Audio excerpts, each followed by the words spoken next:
Good day.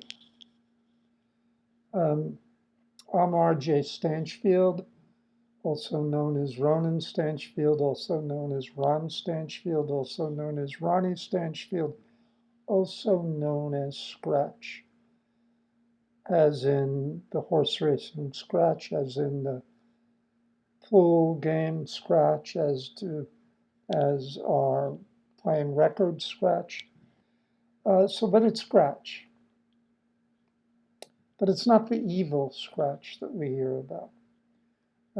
Scratch might have a little teeny weeny bit of evil in him, but there's not much in there. He tried hard, but it's just not there. In any case, today's story is one I did about 6 years ago, and um, it was appreciated on the site that I did it on, but that didn't get too many people. I imagine this site is going to get more people, because I'm going to promote this site and I'm going to market it and so on and so forth. Nevertheless, let me start the stoop story. Um, in my apartment building, there were two stoops. There was one on the B side, which is the left side as you walk in, and there was one on the A side, which is on the right side when you walk in. Now, why they called the B side as you walk into the left, I have no idea. And the right is the A side. It should be switched over, I believe. But I've been pinning that on the same profession that my good friend Pete Hetzel is in. And that is, it's done by an architect for some reason that I couldn't possibly know. So I give up on it. B side is on the left side, the A side is on the right side. And the B side was for older boys and girls, mostly boys, but on the older ones. The A side, which is basically the same amount of stairs and the same rails and everything. The difference is that the A side has qualities that the B side stoop didn't have. For instance, the B side stoop has character. Why?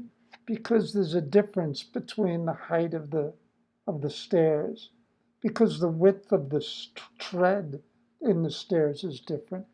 But on the A side, it's perfect. And when you really think of it, the reason it's perfect is because all the moms in the building who had carriages for their babies, and then they walked their 2-year-old or 3-year-old. It was a perfect set of stairs, so the likelihood of an accident wasn't there. But on the B side stoop, big time accidents. I mean, the stoop itself was wavy.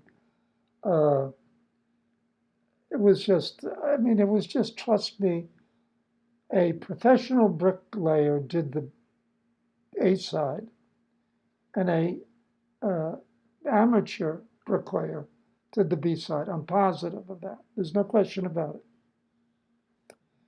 And as such, that's what we, the older boys, accepted as our home away from home. Okay, so in general, I'm going to put out about 5 or 6 names. There was Kenny, there was John, there was Pete, there was another Kenny, there was George, Danny, Richie, Gary. You get the picture, and more, much more. But at any given time, there was enough guys there anyway, and maybe one good talented girl, Sandy Tucker, who would be able to play as good baseball as anyone else, basketball, football, and you name it, she was good at everything. And then there was Philip, and he couldn't swing a bat, he couldn't hit a ball, he couldn't catch a ball. And so you have this, we immediately dealt with the gender issue and said, okay, women all come on down, try out. Anyway, so I'm going to start off by telling you that the basic rules for stoop ball is you take a Spalding ball, those are those pink balls, and you have two people on each side. And if you hit it between the stair and the tread, it will just go off and someone will catch it, probably, because you can't do it hard enough to where it gets the velocity to go over the outfielder, because you have an infielder who protects the infield, and you have the outfielder who protects the outfield. Now, but the idea is when you're up at bat, you want to hit the point of the stair, right there. You want to hit it, because once the ball hits the point of the stair, like this, it goes way out, up and high. And if it goes over the outfielder and over the first floor of the apartment building across the street, it's a home run. And then there are other rules, and I'll give you one of them. If someone hits a home run, but the outfielder turns around and catches it, then he's out. So it's not an absolute home run, it's a relative home run. And we played that way. Okay. Then there was another game we played. We played stickball against Dr. Goldfarb's garage. Our building was here, and across the street was 9216. We're 9205. That's 9216. Both six-story buildings. But on the end of 216 is a two-car garage, Dr. Goldfarb's two-car garage, and he had his own separate parcel. And we used to play on there's a curb by the house, and you can throw the ball down, and it's a curve that's round, so the ball hitting it goes off at all different angles. But when you hit a home run, it means one thing. You've hit it up on top of Dr. Goldfarb's garage. It's a flat garage. It's not a pointed garage. And that means that someone sneaks around, goes in the back and sneaks up and retrieves the ball. The doctor probably noticed it, but probably didn't give any thought to it. Or at least if he did, he never confronted us. Until one time when he did confront us. And that was when someone got up to bat and he hit a home run. George Jones was playing the outfield, but he never went up on the garage because his parents told him not to. And so John Jennings, he went up on the garage and got the ball and sent it back. John got away all right in the sense that he came down, went out his magic way of finding a path up to the top of the garage, and then he joined us. And George was still in the outfield. But Dr. Goldfarb, he came out of his front door of his house and then around the corner right towards our group. And the first person he came in contact with was George Jones.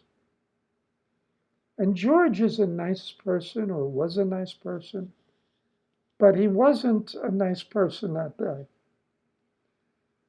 He must have said something to Goldfarb, because Goldfarb moved to go after him. And he didn't curse at him. And the reason being is it appears that George cursed at Dr. Goldfarb. So George realized that Goldfarb is angry. And he knew he had to get out of the way. Now, he wasn't worried. He's in sneakers. He's on the track team in school, and he's one of the fastest kid we have on our teams. He's very fast. And he moves, he moves this way and that way. And so George takes off down towards Green Street. The streets are Ask, Benham, Case, Denham, Albertson, Forley, Green, Hampton, Ithaca, etc. You get it. So George takes off going up the alphabet, and Goldfarb runs right after him. Okay. But George decides he's going to take him for a run up there, go around the block, back here, come back here, because he knows he can stay ahead of him. And sure enough, we're waiting and we're, not looking at our watch, but after some time, we're getting a little concerned that maybe Goldfarb tricked George. But George wasn't tricked. George did the trick. He came running around on Albertson Street and back down Whitney Avenue towards us.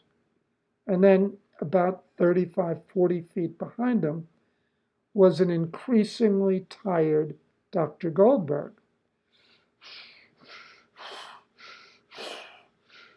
We're all in a bunch, maybe 6 or 8 guys, and maybe a few girls too. And we're all kind of laughing because George clearly won the thing. So Dr. Goldfarb was very, very worried about this. And he came over to us and said, I'm going to get you kids. I'm going to get a dog, and I'm going to call the police, and I'm going to have you all arrested. And George must have figured, oh, I must have said something. And then he really said something. He did the equivalent in voice as you do when you flip the bird, meaning you extend the middle finger of one or sometimes 2 hands. And that's exactly what George did. He just went like that to the doctor, and he knew the doctor was going to charge at him, and he did. Instead of going up to Green Street, he went down towards Ask Street. And just as before, he's making fun of the doctor who's running behind him. And the doctor doesn't know any better to just realize you're not going to catch this kid. He's not catchable. But we watched, and now we're laughing. I mean, this is not starting to get really funny. And we're laughing at the whole scene. And we're looking down towards which street is George going to come out of. And he came out of Albertson Street again, because he had circled around up to 90th Street and over. And we saw him, and he came right to us. And we said, George, where is he? He says, I don't know. And sure enough, we looked towards Ask Street, and coming around the block from Benham Street is Dr. Goldfarb. And he's like, mm. And George said, guys, I got dinner now, and I'll see you later. So that's the story of George and Dr. Goldfarb. Dr. Goldfarb never did a thing. He just put up a fence, and that only made John Jennings have a little bit of a harder route to get up on the roof. And we continued to play, we continued to hit the ball onto the roof, and that was that. And this is a true story, absolutely true story. Okay, thank you very much for allowing me to tell you about the stoop and about the kids we were. Have a lovely day. We'll see you later. Bye-bye.